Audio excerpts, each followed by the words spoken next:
شہر کی گلیوں میں ایک خاموش سا آدمی رہتا تھا جس کا نام رمضان تھا۔ وہ دن بھر خاموشی سے گھومتا رہتا، اس کی آنکھیں ایک عجیب چمک سے پرو تھیں۔ محلے والے اسے ایک نیک اور گوشہ نشین شخص سمجھتے تھے جو زیادہ تر اپنی ہی دنیا میں مگن رہتا ہے۔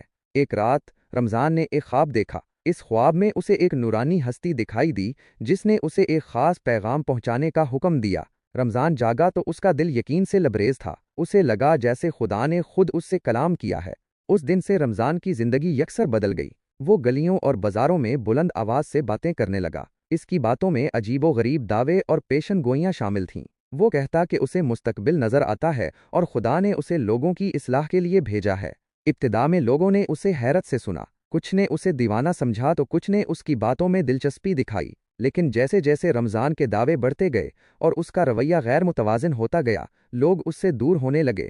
رمضان اب دن رات عبادت میں مصروف رہتا، عجیب و غریب رسمیں ادا کرتا اور اپنے آپ کو خاص سمجھتا۔ اسے یقین تھا کہ وہ ایک برگزیدہ ہستی ہے اور اس کے پاس وہ علم ہے جو کسی اور کے پاس نہیں۔